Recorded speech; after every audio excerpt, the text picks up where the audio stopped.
MSc का हो, MCom का हो, है ना, एजी का हो, एमए का हो, सबको अच्छे से डिस्कस करेंगे और बहुत सारी चीज़ें समझेंगे, है ना। कट ऑफ डिस्कस करने से पहले मैं आप सभी को एक चीज़ बताना चाहता हूँ। मुझे ये बात बिल्कुल पता है कि आपने कोई एक लक्ष्य निर्धारित किया है। बहुत सारे बच्चे हैं जिन्होंने लक्ष्य यूपीएससी निर्धारित किया है, बहुत सारे बच्चे जिन्होंने लक्ष्य अपना प्रोफेसर बनना निर्धारित किया है, ठीक है।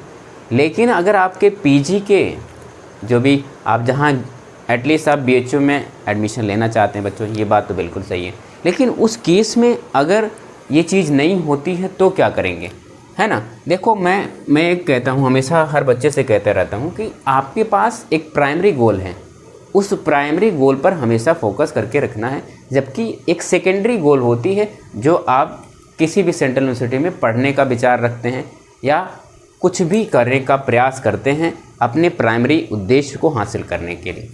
एक बात मैं फिर से इसको समझाना चाहूँगा आप सभी को, जितने भी बच्चे हैं। देखो, आपका घर होगा, मुझे पूरी उम्मीद है आपके पास घर होगा, कुछ न कुछ सभी के पास होता है, किसी भी तरह घर तो घर होता है, किसी के पास कुछ बड़ा है, किसी के पास कुछ छोटा है, ठीक है। देखो, इस घर पर जाने के लिए आपके यहाँ दो रास्ते ज़रूर होंगे, दो रास्ते, है ना। एक वो रास्ता होगा जो बहुत ही कच्चा रास्ता होगा, ठीक है, जहाँ बारिश में कीचड़ जम जाता है, कीचड़ आ जाता है, पूरा रास्ता ख़राब हो जाता है, जहाँ पूरा गर्मियों में इतना धूल उस रास्ते पर उड़ता है कि आप चल नहीं पाते हैं।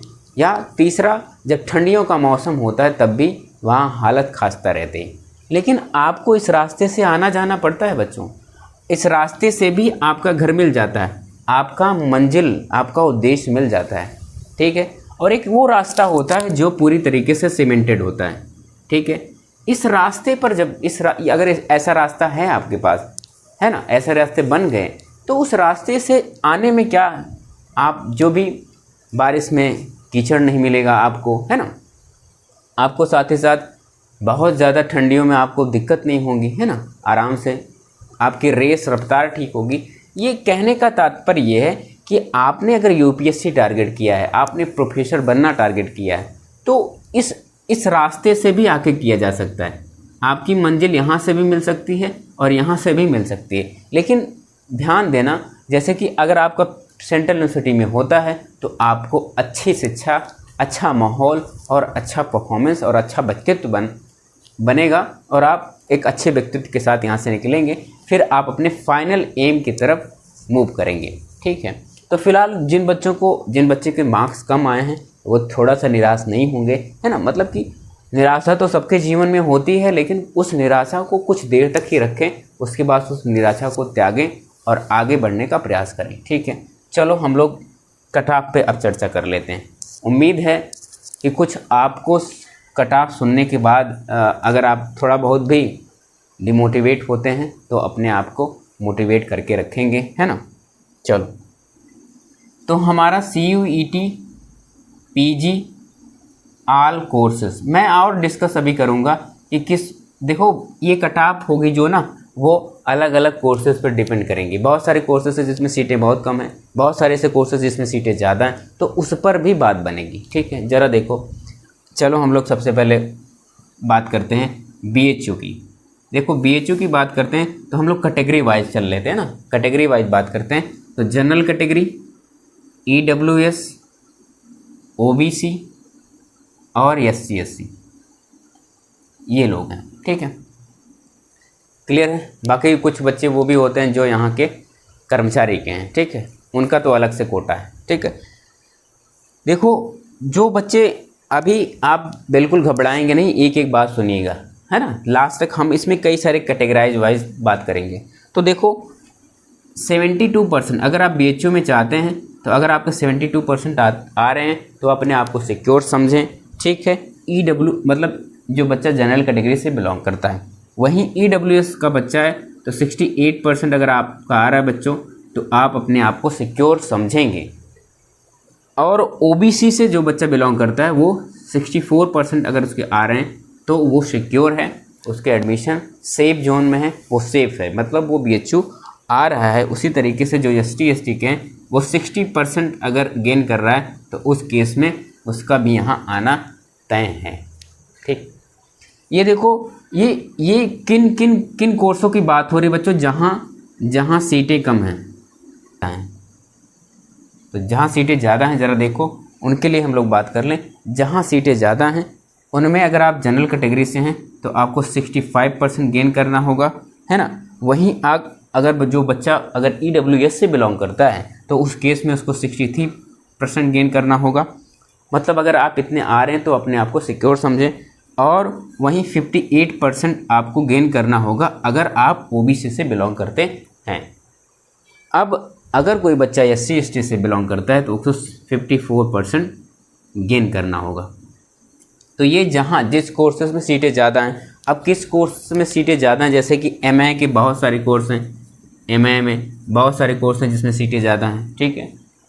अब सीटें किस में कितना है, अगर इस वीडियो को आप देखना चाहते हैं तो प्लेलिस्ट में चले जाइएगा, बनारस हिंदू यूनिवर्सिटी में आपको मिल जाएगा कितने की कहाँ सीटें हैं, ठीक है। या मैं उस पर बना, ठीक है, ये MSc बायो। तो इन केसेस में आपका एडमिशन यहाँ अगर आप इतना गेन करके लाते हैं तब भी आपका एडमिशन यहाँ। अच्छा, EWS है ना, EWS से बिलोंग करता है तो वो 60% लाना उसका अनिवार्य है। उसी केस में अगर वो बच्चा OBC से बिलोंग करता है तो OBC से उसको 50% है ना 55% लाना अनिवार्य है। और साथ ही साथ अगर वो SC ST से बिलोंग करता है तो उस केस में उसको 50% लाना अनिवार्य है अदर यूनिवर्सिटीज़ में, ठीक है। आ रही बात समझ में। जो समकक्ष यूनिवर्सिटीज़ हैं जो टॉप लेवल की हैं उनके कट ऑफ ये रहेंगे।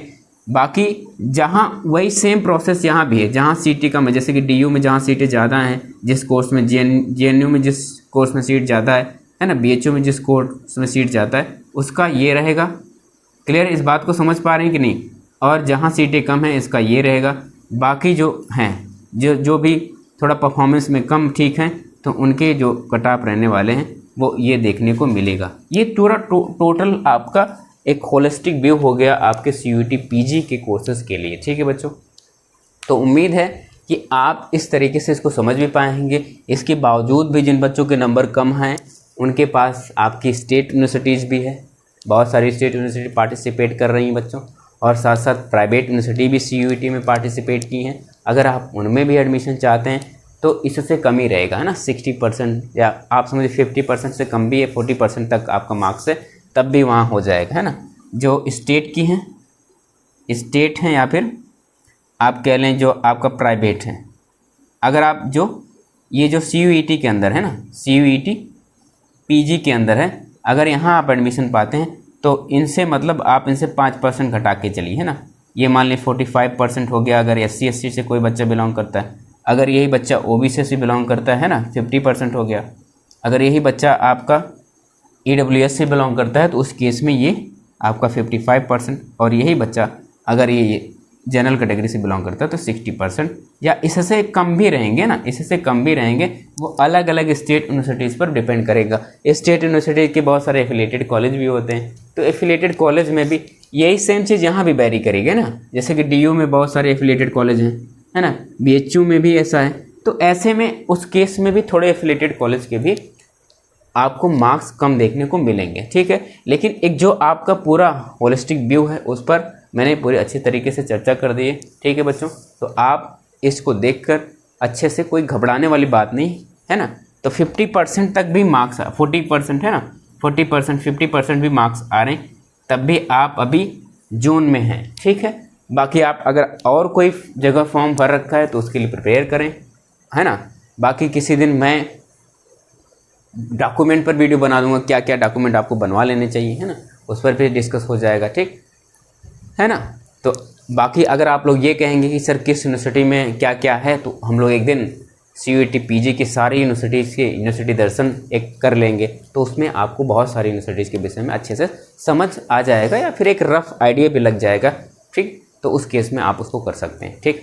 बाकी मुझे पूरी उम्मीद है इस वीडियो के बाद आपको थोड़ी सी शांति होगी।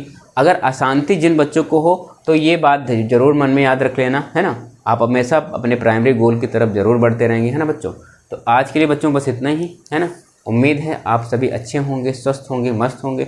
जो बच्चे नए होंगे वो तो पहले चैनल को सब्सक्राइब कर लेंगे, है ना। जो बच्चे पुराने हैं वो लाइक कर लेंगे और साथ साथ और बच्चों तक शेयर करेंगे, ताकि आपका बच्चों ये रिस्पॉन्सिबिलिटी बन जाता है कि और बच्चों तक शेयर करना। ठीक है, ताकि उनको भी ये बातें समझ में आए, ठीक है, और हमको भी मोटिवेशन आप सभी से मिलता रहे, ठीक है। बाकी आपके कोई भी डाउट होंगे तो आप कमेंट बॉक्स में ज़रूर छोड़ दीजिएगा, है ना, कोई संकोच वाली बात नहीं है। आपको जवाब 1-2 दिन, 3 दिन, 4 दिन, 5 दिन, जब भी मुझे समय मिलेगा लाइव या एक वीडियो के माध्यम से दे दिया जाएगा, ठीक है बच्चों। तो आज के लिए इतना ही, थैंक यू।